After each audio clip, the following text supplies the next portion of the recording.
नमस्कार, मैं हूं आपके साथ अलीम अतहर। बिहार की नीतीश सरकार ने भ्रष्ट अधिकारियों के खिलाफ अभियान छेड़ रखा है। यानी जिन जिन अधिकारियों ने भ्रष्टाचार के रास्ते पर चलकर अवैध अकूत संपत्ति अर्जित की है, उनकी अब खैर नहीं। एक एक कर धन कुबेर अधिकारियों पर छापेमारी का दौर जारी है और इसी क्रम में एक बार फिर से दो भ्रष्ट अधिकारियों के खिलाफ बड़ी कार्रवाई की गई।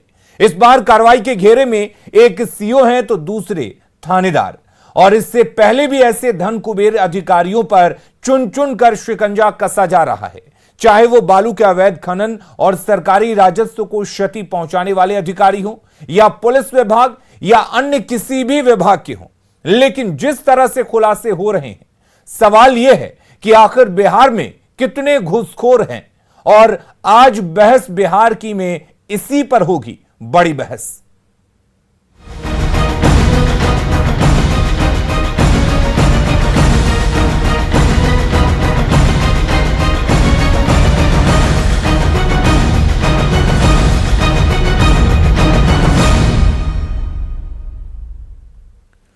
और हमारे साथ हमारे मेहमान भी जुड़ चुके हैं। फिलहाल हमारे साथ एक पूरा गेस्ट पैनल जुड़ा हुआ है, जिसमें संतोष पाठक हैं बीजेपी की तरफ से। इसके अलावा अरविंद निषाद जी हमारे साथ जुड़े हुए हैं, जो जेडीयू की तरफ से अपना पक्ष रखेंगे।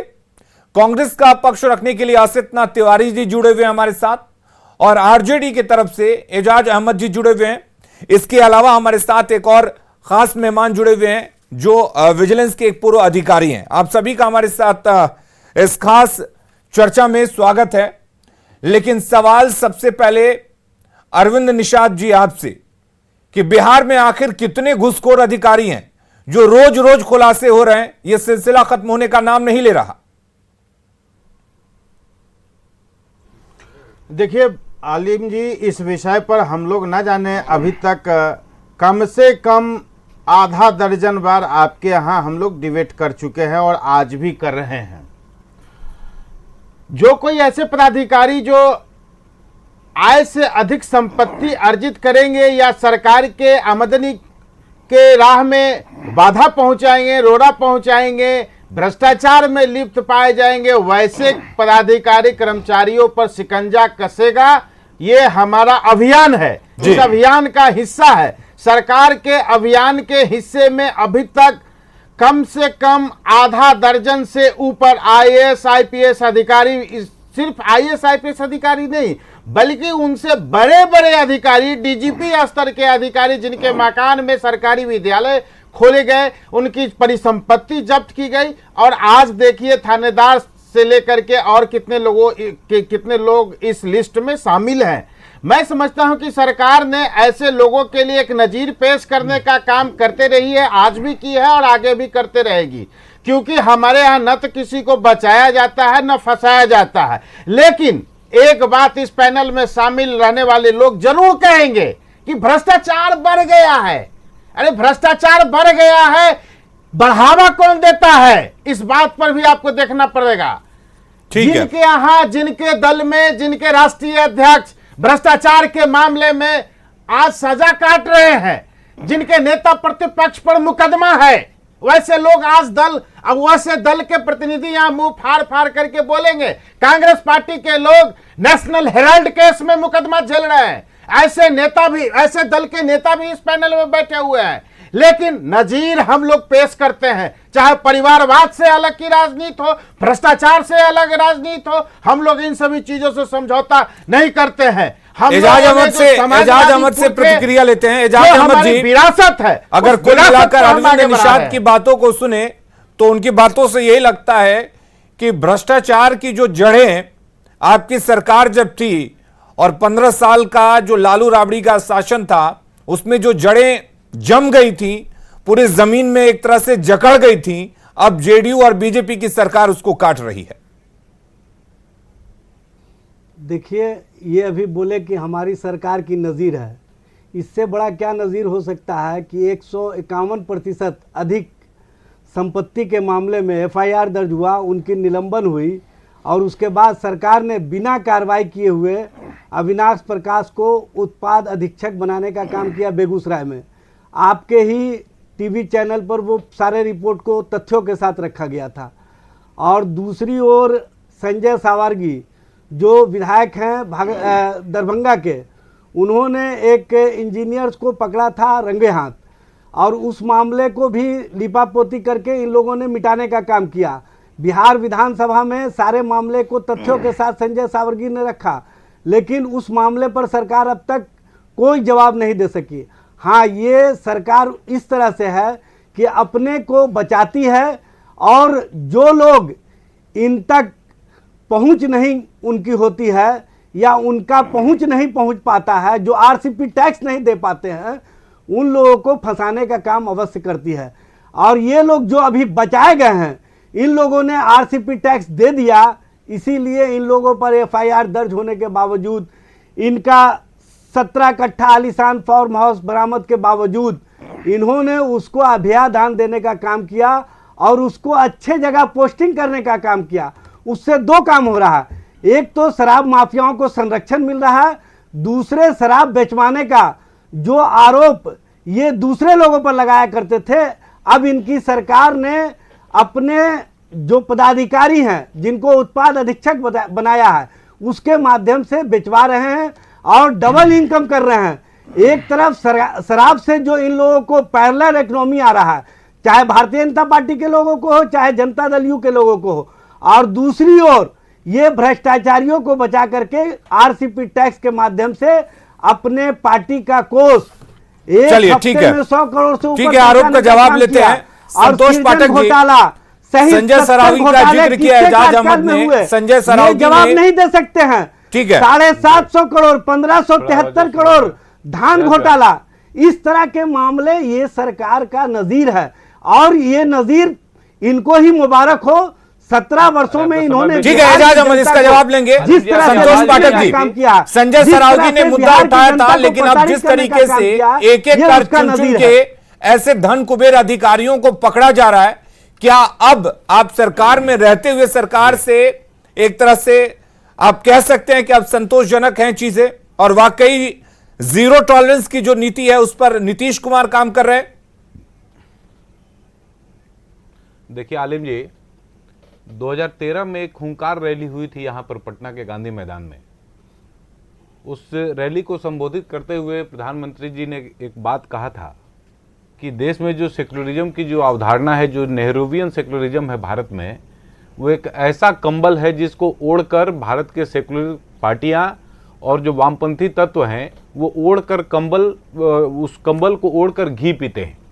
वास्तव में भ्रष्टाचार की जड़ें इस देश में आज़ादी के बाद से इतनी गहरी रोप दी गई हैं जिनको उखाड़ना इतना आसान भी नहीं है।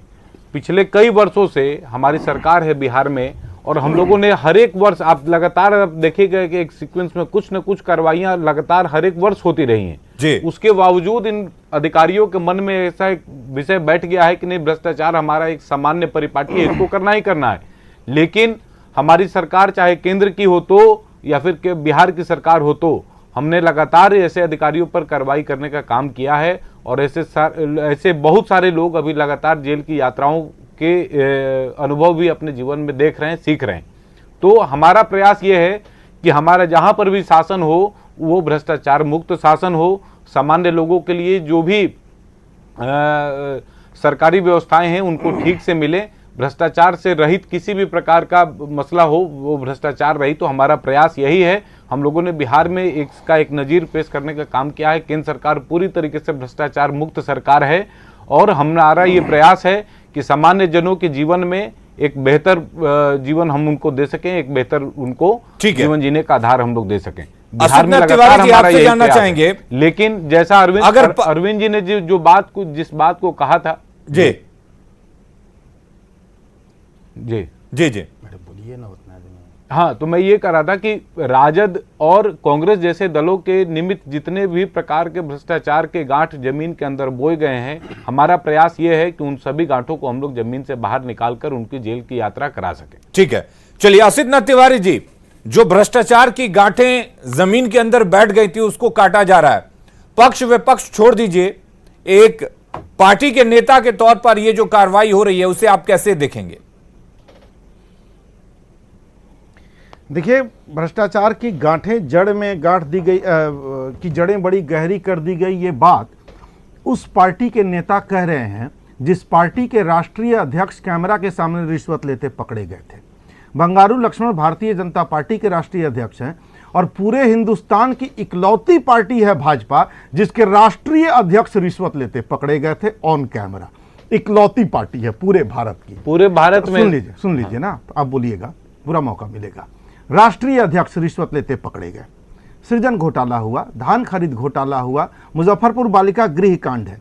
मोदी जी की रैली का जो जिक्र कर रहे थे भाजपा वाले हमारे साथी, वो ये बताना भूल गए कि मोदी जी तब जेब में एक लिस्ट लेके घूम रहे थे घोटालों की। उन्होंने कहा था जनता का दमन और उत्पीड़न करने वाली नीतीश कुमार की सरकार की घोटालों की पूरी फहरिस्त मैं जेब में लेके घूम रहा हूं, सरकार बनने दीजिए, जेल भेजूंगा। किसके बारे में कहा था ये भी ये बता देते, नीतीश जी के बारे में कहा था।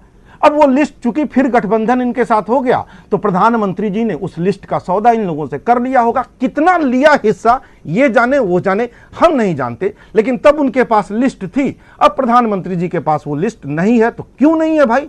कोई सौदा हुआ होगा तभी तो लिस्ट नहीं है। जब इस तरह के सौदे होंगे तो अधिकारी भ्रष्ट होंगे, सत्ता संरक्षित भ्रष्टाचार होगा, ये तय है। इसलिए सफाई वहां से करनी है। लेकिन अगर सत्ता संरक्षित भ्रष्टाचार है तो फिर एक के बाद एक हम लगातार स्क्रीन पर दिखा भी रहे हैं, एक के बाद एक ऐसे अधिकारी कैसे नप रहे हैं? अगर आप कह रहे संरक्षण मिल रहा है तो नहीं आती है। मैं वही आपको कह रहा हूं, अभी एजाज जी ने भी वो बात कही, आरसीपी टैक्स नहीं जाएगा, वो पकड़ा जाएगा। जो वो टैक्स ईमानदारी से दे देगा, वो आराम से कमा रहा है, वो नहीं पकड़ा जाएगा। कांग्रेस को भ्रष्टाचार के बारे में बोलने का अधिकार है। जिस पार्टी ने इस देश पर 55 बरस राज किया हो, विभिन्न प्रांतों में 55 से 60 बरस, 65 बरस, 70 बरस राज किया हो, और जिस पार्टी के ज्यादातर नेता भ्रष्टाचार के आरोप से, चलिए अरविंद निषाद जी, लगातार कांग्रेस और आरजेडी आप पर आरोप लगा रहे हैं। आपसे अरविंद जी आपसे जवाब ले लेंगे। हमारे साथ एक पूर्व विजिलेंस अधिकारी विजय प्रताप जी भी बैठे हुए, उनका रुख कर लेते हैं। अधिकार है क्या? ठीक है, मुख्यमंत्री का नाम कांग्रेस पार्टी आज इसलिए कांग्रेस पार्टी को पीके जैसा व्यक्ति भी लात मार दिया। अरविंद जी और परिवार, अरविंद जी विजय प्रताप जी का रुख कर लेते हैं। विजय प्रताप जी, आपसे हम जानना चाहेंगे, सवाल जैसा है हमारे स्क्रीन पर आपको दिख रहा होगा कि बिहार में कितने घुस हैं। आपसे हम जानना चाहेंगे कि एक के बाद एक कार्रवाई हो रही है, एक के बाद एक ऐसे धनकुबेर अधिकारी जिन्होंने भ्रष्टाचार के रास्ते पर चलकर अकूत संपत्ति अर्जित की है, उनको पकड़ा जा रहा है, लेकिन बावजूद ये इसके लिस्ट क्यों नहीं खत्म हो रही है? आखिर क्या वजह है कि इतने सारे भ्रष्टाचार अधिकारियों के खुलासे हो रहे हैं? विजय प्रताप जी। भ्रष्टाचार और क्या होगा? पाठक जी, कोयला घोटाला मामले में पूर्व केंद्रीय मंत्री दिलीप रेखा को 3 साल की सजा सुनाई गई। भ्रष्टाचार। असित नाथ जी आपके पास आएंगे। जी विजय प्रताप जी।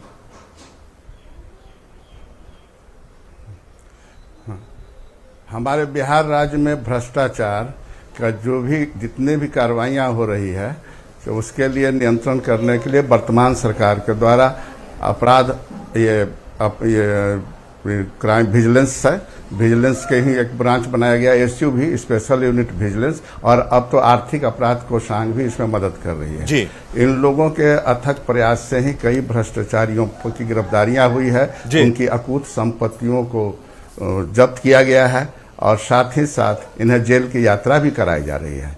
मामला न्यायालय में जाता है, न्यायालय से सजा भी हो रही है। हर संभव प्रयास हमारे निगरानी विभाग के द्वारा किया जा रहा है।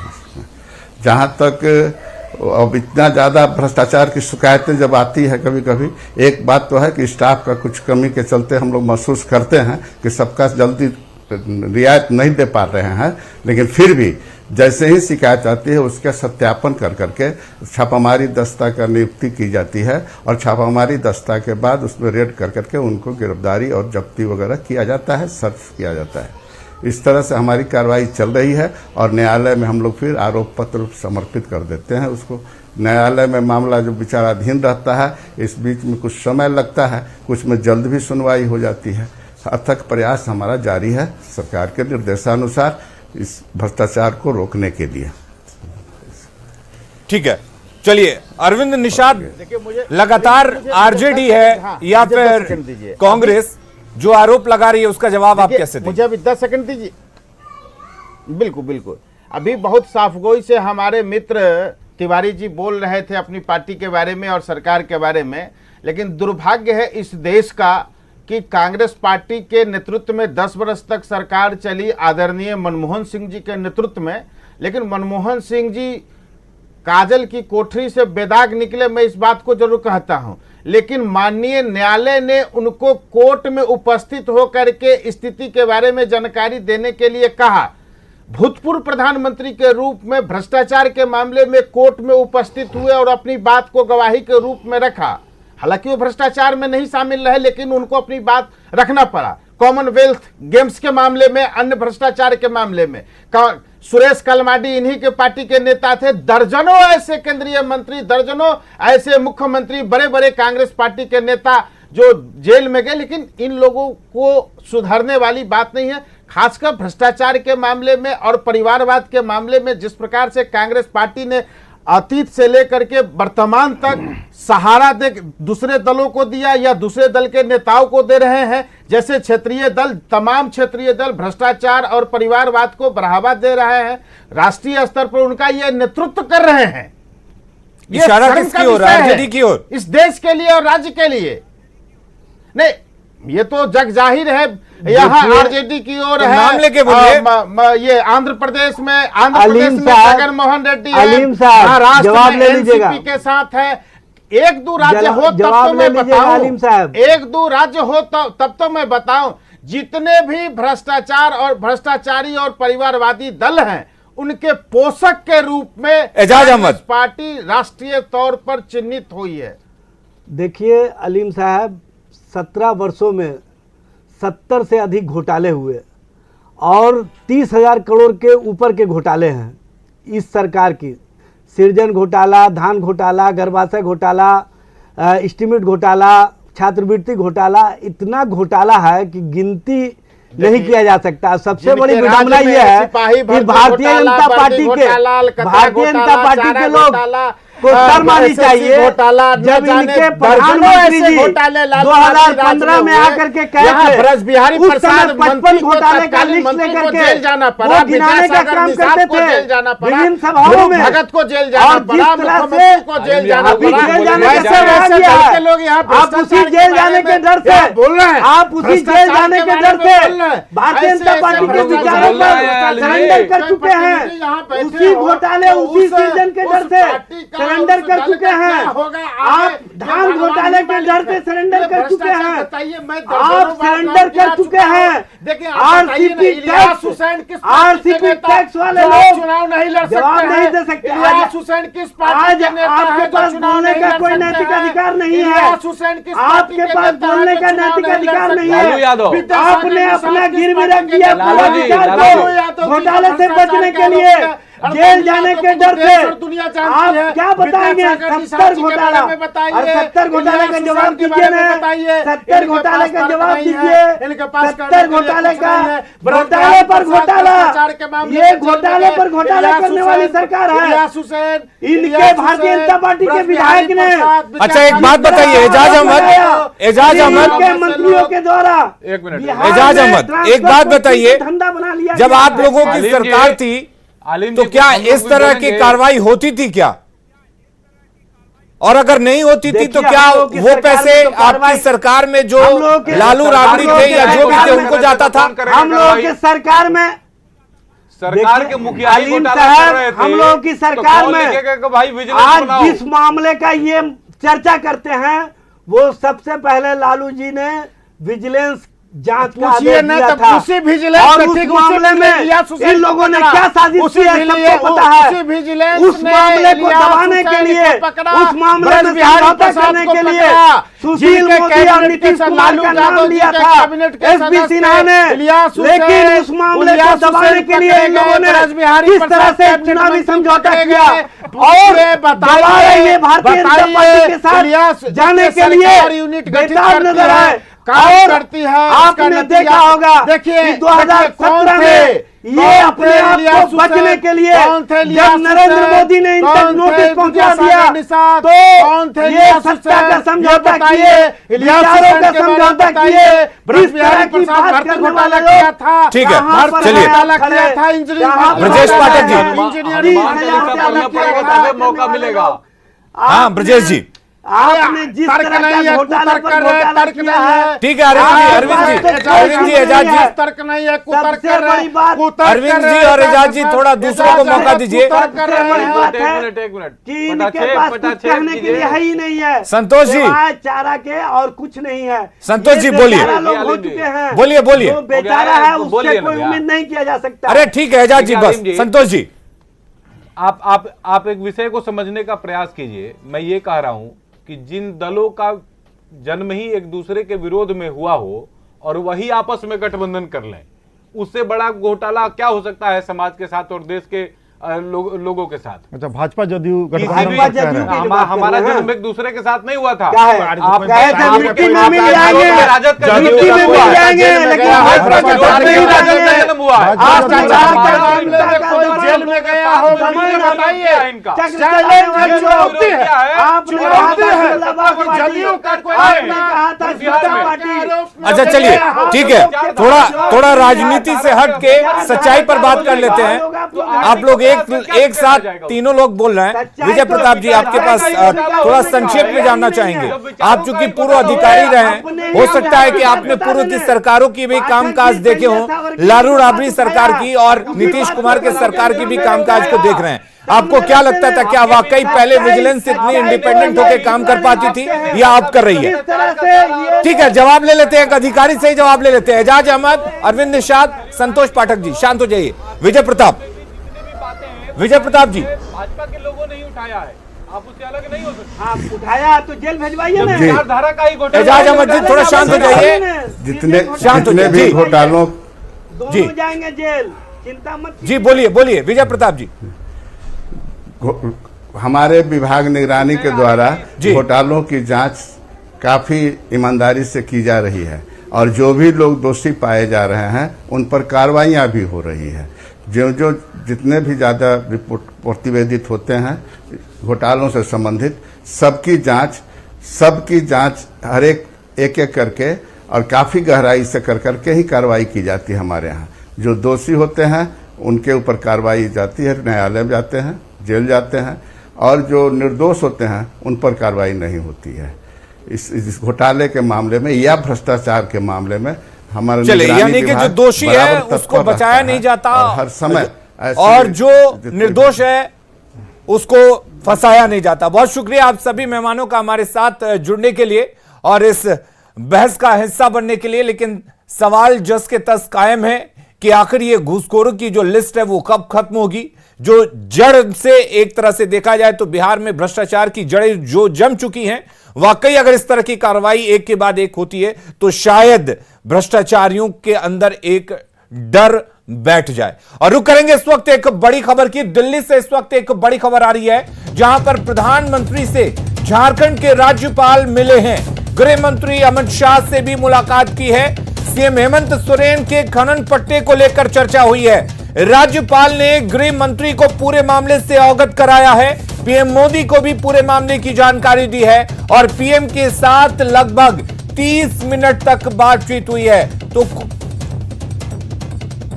और हमारे साथ न्यूज 18 झारखंड के संपादक संतोष जी जुड़े हुए। संतोष जी, आपसे जानना चाहेंगे किस तरह से देखा जाए इस मुलाकात को और क्या यह माना जाए कि एक के बाद एक हेमंत सोरेन की मुश्किलें अब बढ़ती जा रही हैं? जी हाँ, देखिए, एक के बाद एक मुश्किलें तो अब बढ़ती हुई जरूर दिख रही हैं मुख्यमंत्री हेमंत सोरेन के लिए, क्योंकि ये मामला उठना अपने आप में ही एक और सबसे सरप्राइजिंग था कि एक मुख्यमंत्री हुए किस तरीके से खनन पट्टा इन्होंने अपने नाम कराया। ये दिखाता है कि लोग कितने समझदार हैं या कितना उनको समझ है कानून की। इससे ये तो साबित हो जाता है कि उनके आसपास के लोग, चाहे अधिकारी हों या फिर उनका जो अपना सेक्रेटेरिएट है, उन लोगों ने मुश्किल में डाल दिया है मुख्यमंत्री को, क्योंकि मुख्यमंत्री अकेले अगर फैसला नहीं लेते तो उन्हीं लोग, ये जिम्मेदारी उन लोगों की थी कि आखिर उन लोगों ने क्यों नहीं मुख्यमंत्री को तब इसके लिए रोका या मुख्यमंत्री को ऐसी सलाह क्यों दी। तो दूसरी बात कि ये तय कार्यक्रम था गृह मंत्री से मिलने को लेकर, क्योंकि झारखंड की राजनीति में उबाल आया हुआ है अभी। और हाल में देखा हमने कि चुनाव आयोग ने भी चीफ सेक्रेटरी से जो दस्तावेज पूर्व मुख्यमंत्री ने दिए थे गवर्नर को, और उन दस्तावेजों के सत्यापन के लिए, उन दस्तावेजों के वेरिफिकेशन के लिए भेजा था चीफ सेक्रेटरी को। चीफ सेक्रेटरी ने कल देर शाम ये सारे दस्तावेजों को सत्यापित करके भेज दिया है। इसके बाद आज की मुलाकात काफी गंभीर मानी जा रही है। आज की मुलाकात मुख्यमंत्री हेमंत सोरेन के लिए थोड़ी सी मुश्किलें और बढ़ा देंगी, क्योंकि गृह मंत्री को, ऐसा जो हमारे सूत्र बता रहे हैं, कि उनको कन्विंस कर दिया है राज्यपाल ने। जो दस्तावेज हैं उन दस्तावेजों को, उसके बाद ही प्रधानमंत्री को भी एक एक दस्तावेज की जानकारी दी है, जो हमारे को सूत्र बता रहे हैं। तो अब देखना होगा कि राज्यपाल जब लौट के आते हैं तो उस रांची, और उसके बाद फिर किस तरीके से ये जो प्रक्रिया है, ये जो आगे की बातचीत है वो बढ़ती है, या फिर ये ठंडे बस्ते में जाता है। ये राज्यपाल के रुख से प्रधानमंत्री के और इनके बीच की जो बैठक हुई, उस बैठक का रुख दिखेगा। चलिए, बहुत शुक्रिया आपका तमाम जानकारी देने के लिए। और खबरें लगातार जारी हैं, आप बने रहिए न्यूज़ 18 बिहार झारखंड के साथ।